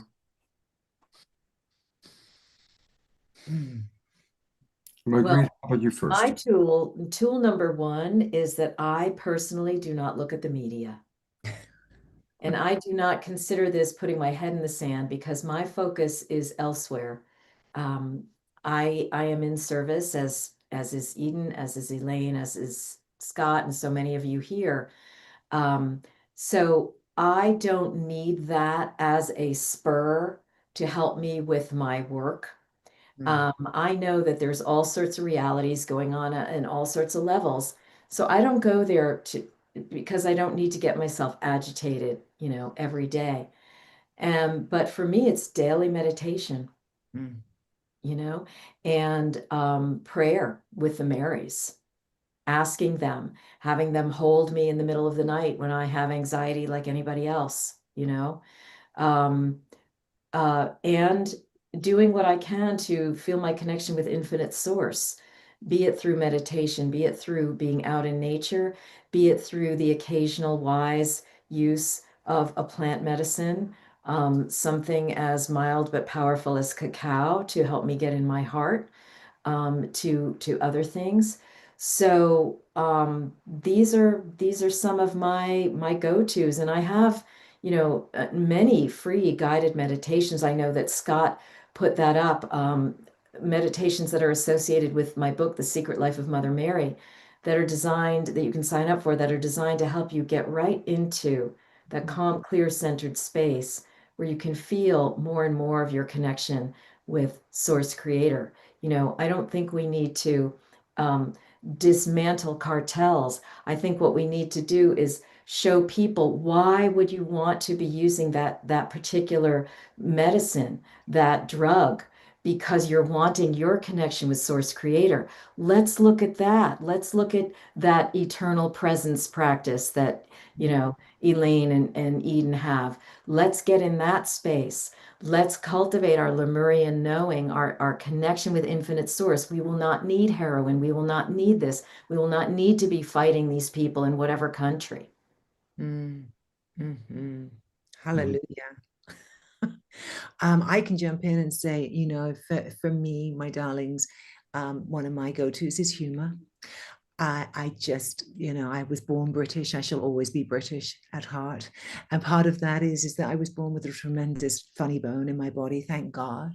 And I find the absurd, I just have to laugh at the synchronicities, at the great cosmic game of it all, at the absurdity of it, not to dehumanize us, but to bring us back into our humanity, to remember that we're all in this together and that every single one of us is here playing the perfect part that we came here to play on some level of the game, even if I can't see it in the moment, right? And so there's this place of humor, humility, humanness, human kindness that comes from my experience of life and being a living, walking example of what it means to be fallible and sometimes so way off the mark and other times so on the mark. And I just think if we can cultivate that seeing of ourselves through those eyes of compassion, kindness, humility, and humor, then we start to touch into what it means to be that true human that Jesus and Mary Magdalene were talking about, which is the anthropos, the true human that has remembered who they are in all of it and hasn't left one for the other, but has done this marriage of both. So for me, that's my practice every day, is that. Love, love, love both of your shares. I would say for me it is daily prayer. I start my day with a prayer. I'm almost feeling to speak it out loud to share it with you because it's so simple and universal. But before I do that, I'll say that nature is key to getting me back to presence, breath, feet on the earth, nature. There's a particular oak in my neighborhood. I live in a valley full of nature. I'm very, very blessed. And I walk to this oak and I open my heart to it and I entrain to its aura and I feel grounded. I ground with it and I breathe with it. And I know it's probably my imagination. I'm just observing it more and more. All of a sudden, I noticed it had these little bright pink um, chips, like chocolate chips, all over its leaves. And I was like, did it have that yesterday? Is it doing this because I love it so much? What's happening? So it was amazing to witness it and presence the beauty of it and feel gifted by the pink little chips. And the prayer I do in the morning that is so simple that I would like to invite you to do is to wake up and put your hand on your heart and to tell yourself, good morning, I love you. Good Mm. morning, I love you. I wonder what miraculous and unexpected things are going to happen today. And it activates that reticular activation system that you are then looking through the eyes of that perception of the miracles and the beauty and open to it, receptive to it. And then I have a much longer prayer I go into. I've been doing it for 30 years. It's a combination of prayers I was given on my spiritual journey and my own kind of fun way of weaving it together. I really believe in the power of prayer. I believe in the power of our own voices. I sing myself awake. Sometimes it's as simple as humming. If I feel my heart is shut down, I can put my hands of light on my heart and just hum to myself and breathe and let the vibration of my voice start to soothe my nervous system and my vagus nerve. We're living in a very intense time where we're bombarded by a lot of information. Marguerite, you are a warrior of light that has Jedi powers to avoid the media at all costs. I am not so powerful with that choice. Sometimes I do get influenced, and I am aware how many of us are overstimulated because of all the information overload. So what I do to come back is I get away from the phone. We don't have to become cyborgs in this timeline. We're going to leave the phone over there. I shut off the Wi-Fi at night. I don't have my phone near my bed, and just come back to the breath and the heart. Mhm. Thank you, ladies, for those beautiful tools. And it's a good way for us to complete this part of the evening. I do want to remind everybody about a few things. Marguerite, we did have her on the show before where she talked about her beautiful book, The Secret Life of Mother Mary. And she offers a very wonderful free gift. So again, I've put this into the chat box, but this is the link. If you go to sevensistersmysteryschool.com, you can find it. And that's where you can access some beautiful, powerful guided meditations led by Marguerite. So that's a beautiful gift. Thank you so much, Marguerite. Thanks for putting that on there. Absolutely. Thank you for providing that. And again, one more time, strongly encourage. You want to really embrace your priestess. You want to really learn about a mystery school. Join this program, and of course, the Ruby Circle, the one in the middle, is the one that will be taught by our beloved Eden. Strongly suggest you check it out. And if you want more information about it, again, here's the link for those of you on Facebook and YouTube. Take a snapshot or write to Elaine. And of course, for the rest of you, and there's a room link. I'll put the links in the chat box. Marguerite, I look forward to creating with you and Eden a show on the Pleiades. That's going to be really Do fun. it. Yay. Absolutely. I will be texting you and we'll schedule that. So much coming forth about that. Yeah. Exciting. And Kalila, Elaine, it's been so wonderful getting to know you. I've had the opportunity for you to be on a few times recently. And of course, our beloved Andrew. What's the latest with Andrew? The latest with Andrew, he just texted me, I don't know, 2 days ago. He was leaving France. He'd just been leading a Mary Magdalene trip to France, and he's gone back off to Kashmir, and then he's going back to Australia. And so he and I have a conversation booked for this coming week. So I'll know more from our traveling nomadic madman out there in the world. But he's doing well. He's doing well. And he was very, very inspired. And he and I are deep in cohorts around creating a mystery school together. And so more to come on that later. Wow, another mystery school. Wow. Another mystery school is coming into fruition, but we'll see what exactly that wants to look like. But yes, he in his passionate way has been courting me around it. So we'll see what happens. You are one of the rare people who has a level of passion that can match him. Yeah. Well, we're like we were like long lost brother and sister when we finally met. We're like, You're oh my God, you were a piece in a pod. You're like twin flames. When you were fired up tonight, I was like, it's the spirit of Andrew with you. You're like so similar. I know. I didn't know whether to say she's channeling Andrew, or now I know that Andrew's been channeling you. What we both said, we've been channeling the Magdalene. That's what it's been all this time. We just didn't realize. Yeah. The passion. It's beautiful. Oh, thank you. All right, I'm going to give Eden a chance to take a little break. We're going to have our prayer time. Ladies, thank you so much for being with us. Thank you Thank so, you so so much. much, Thank Marguerite. you. I will say good night. Yeah, go to bed. You're on the East Thanks. Coast, darling. Yes, I'm on the East Coast, everyone, and not feeling all that well. But No, it's been a feel joy better, to be sweetheart. here. Bye, Thank you. love.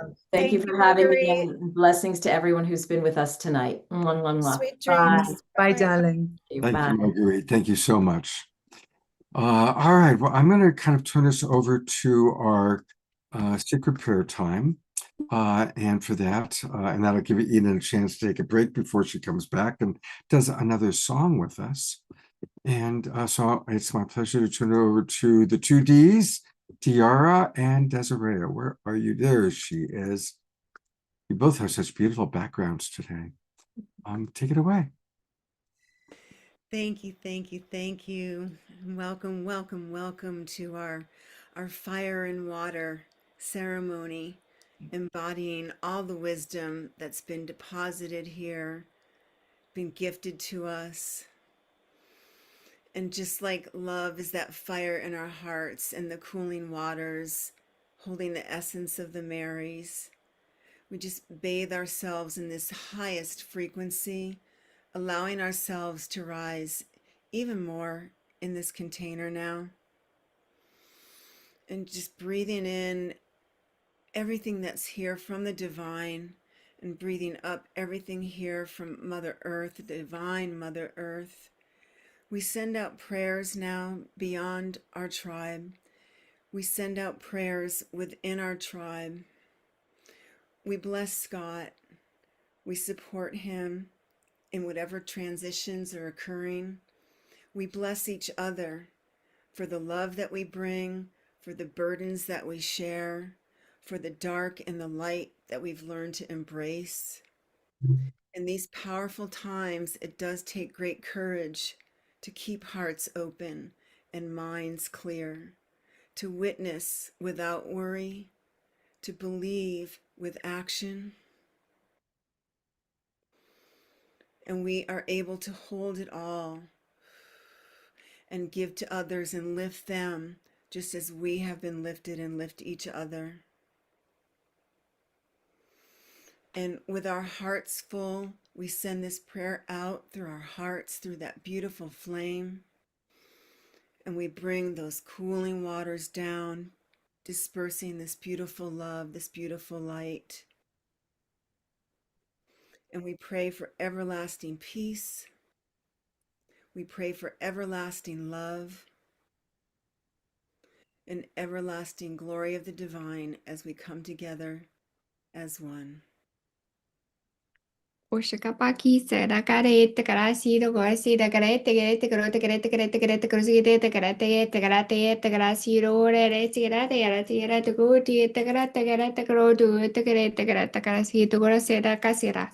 Ashikaraba Kidera Tiro City Tigre City Tigrati Tigrate Takarata Takarata Gro Takarata.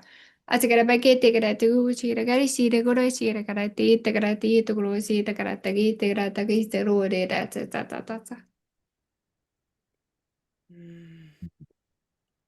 Thanking all those here.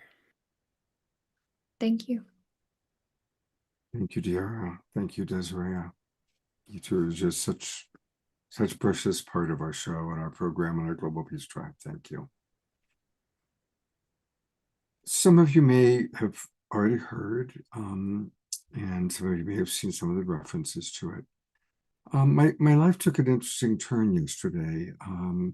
As all of you know, or most of you know, I recently moved to Grass Valley and I've been living on this beautiful property with my good friend Lucky. Lucky and I've been friends for decades. And yesterday morning, I found Lucky had passed away in his bathtub. He was actually in almost fetal position.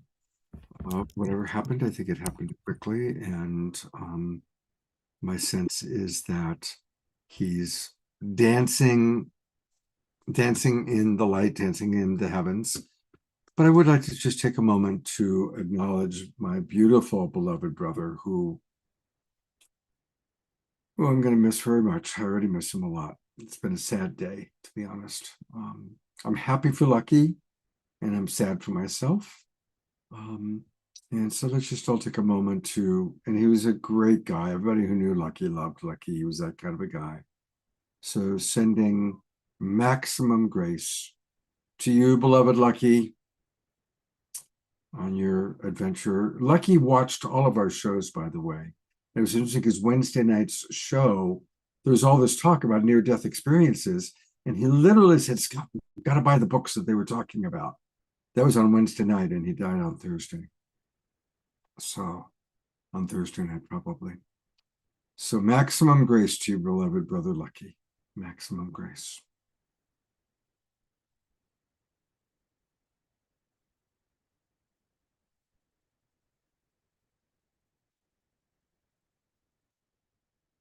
Thank you, everybody.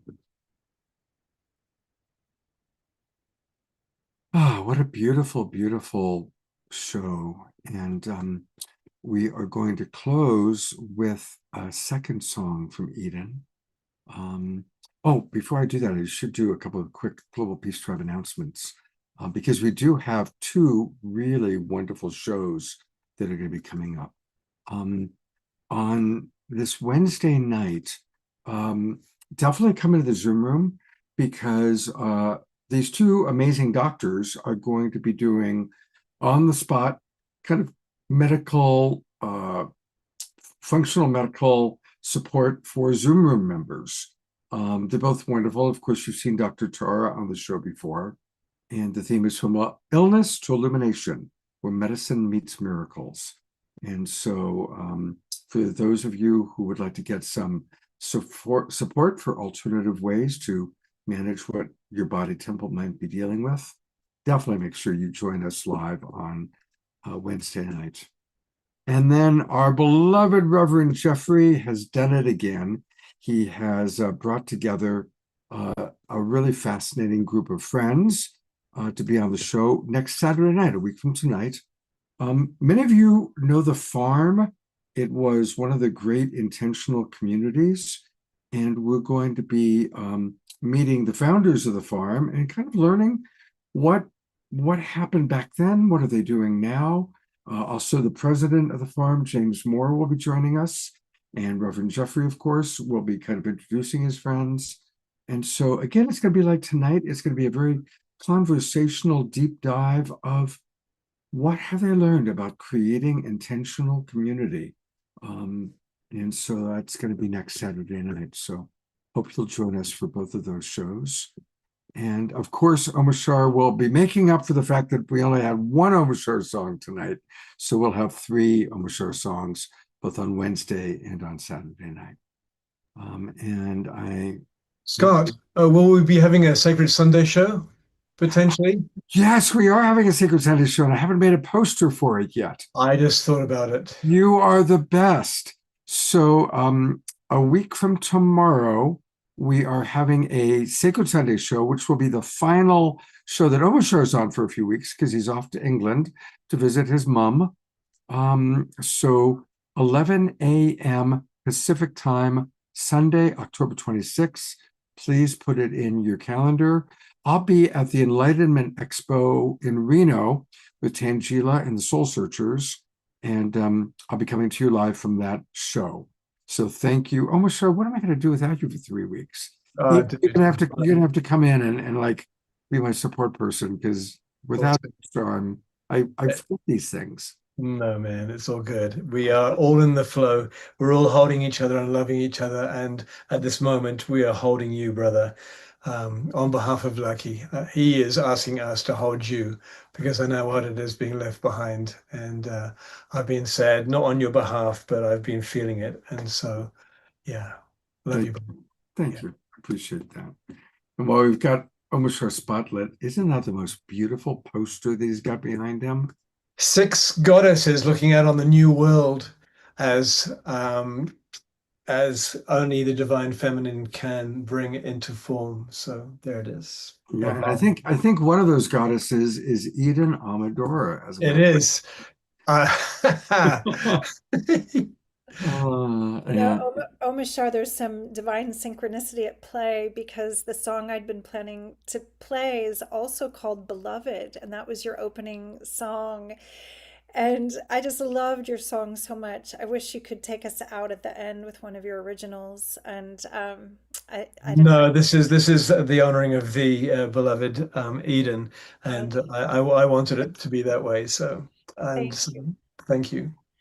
So the story behind the song before I start it for us all is it's actually the deepest, deepest prayer as I was tuning into more and more of this wild race to make AI everywhere and people thinking we need chips in our brains and this sci-fi future timeline. I wrote a song in response to that, and it's about what makes us human. It's like at one point the song will sing, blood, breath, bone, I am home in your arms. And another line, nothing can replace the heat of you. I feel you feel me too. That's empathy, our humanity, our shared humanity. Nothing can take that away.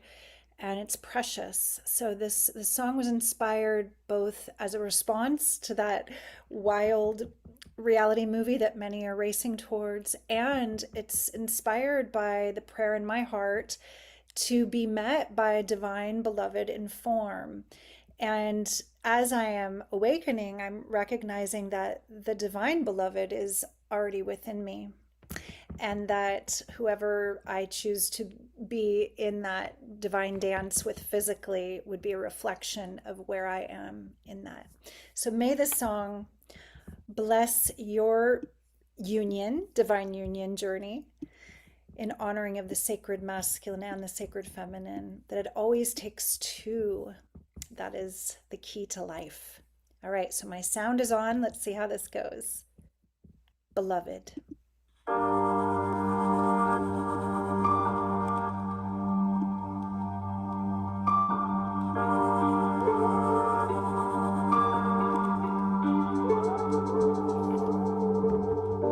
Spiraling into the center of the soul song I remember, standing on the earth here.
Isn't that amazing timing that both Omashar's opening song and her closing song have the same title, Beloved? And there it is. We're all here to see the beloved in each other and in ourselves.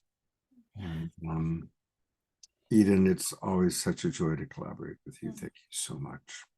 Oh, I'm so, so grateful for you, Scott. And I'm just holding you in my heart and my prayers and embracing you through this grief.